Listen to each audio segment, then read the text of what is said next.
Господине Дерковски, каква е безбедноста во железничкиот сообраќај? Вчера во Тетово воз испадна од шините, со среќа немаше повредени. Пред 2 дена во Велес имаше застој поради кражба на кабел. Како ќе ја гарантирате безбедноста на патниците? Па така е, значи ние се трудиме во секој случај да ја одржиме безбедноста на едно ниво кое што ги задоволува стандардите за безбедност. Иако морам да признам дека се потешко е тоа да го правиме, меѓутоа правиме максимални напори, до сега ни успева тоа.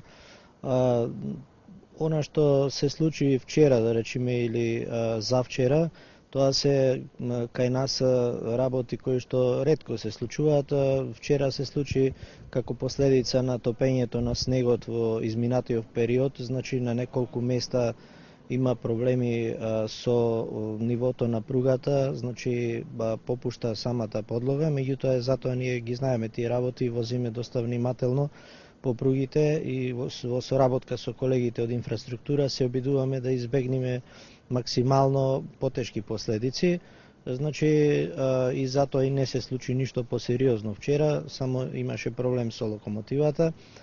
За жал, многу често од несовесни граѓани се случуваат кражби по пругите, би рекол од банални причини, за кражба на кабел бакарен кој што би го продал во отпад за метали за 200 денари или 300 денари, нам ни се прават штети од 5-10 илјади евра и ни се оневозможува одвивање на сообраќајот и се нарушува безбедноста во сообраќајот, што е многу лошо, меѓутоа таа ситуација трае повеќе години наназад. Ние се бориме максимално и во соработка со Министерството за внатрешни работи, постојано на некој начин правиме некои акции за да се спречи таа работа, меѓутоа сепак совеста кај граѓаните треба да проработи, да сватат дека не смеат да крадат делови од пругите и инсталации на пругите. Сепак мора да признаеме дека вагоните, некои од вагоните се и до 50 години стари, нечисти, студени. Патниците ќе кажат хорор. Зошто најмалку се вложува во железничкиот сообраќај? Вака, значи вагоните, возниот парк во Македонски железници и транспорт е тој што е, ние не бегаме од таквата ситуација, тоа е ситуација која што е изминативе неколку децении. Во последниот период се трудиме ние, значи минатата година можам да ви кажам дека од состојба кога затекнав 10 вагони во патнички сообраќај, сега имаме 22, значи со помош на фабриката за шински возила во Велес успеавме да репарираме 12, сега имаме уште 2, значи 14 вагони во Велес и тие вагони се ги задолуваат сите стандарди, хигиената е на повисоко ниво, комплетно се репарирани, така да состојбата сега се подобри. Меѓутоа имаме уште многу работа во тој домен, се до моментот додека не успееме да набавиме нови возни средства кои што ќе го подигнат и стандардот и нивото на хигиена и услуги кон патниците на многу повисоко ниво. Да, лани во септември вие веќе ветивте дека ќе донесете нови вагони, нов воз, па исто така ветивте дека од власта ќе побарате помош за нови гарнитури.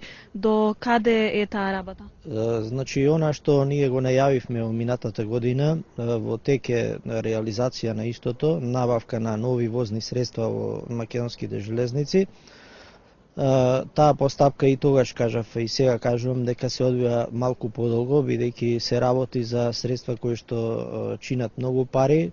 Во разговори со меѓународните финансиски институции можам да кажам дека се веќе обезбедени финансиските средства, околу 50 милиони евра, и сега следува постапката за набавка на тие возни средства, која што согласно процедурите кои што треба да се одвиваат би требало кон крајот на оваа година да завршиме со процедуралниот дел и јас се надевам дека некаде почетокот на 2014, би рекол онака како што планираме, конечно нашите патници, нашите корисници на услугите ќе можат да се возат во посовремено возно средство, воз кој што наликува на оние што ги возат по европските пруги. Дополнително, работата на МЖ Транспорт ја отежна и ситуацијата во Грција, но и лошото, односно ладното време. Каква е во моментот финансиската кондиција на МЖ Транспорт? Морам да признам дека се наоѓаме во сериозни потешкоти финансиски, значи тоа е реалната состојба и нема бегање од тоа, меѓутоа ние правиме напори да се справиме со тоа. За жал она што се случува кај нашите јужни соседи и надополнето со временската ситуација во изминатиот месец, драстично се одрази на приходите во нашата компанија. Околу 40% е намален приходот, месечните приходи и обемот на превоз исто така. И тоа, верувајте, за секоја компанија е значаен удар, па и за нашата, и од тие причини ги имаме овие финансиски потешкоти.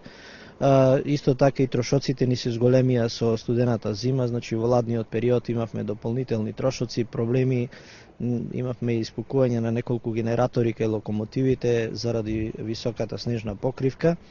И сето тоа не доведе во оваа ситуација.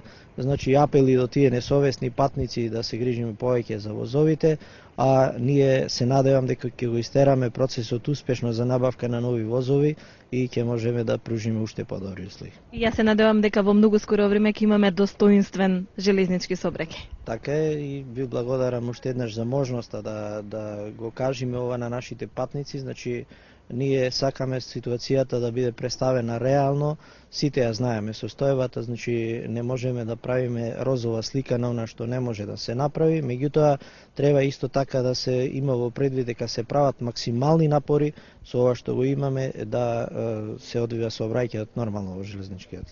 Ви благодарам, господин Дирковски. Студија?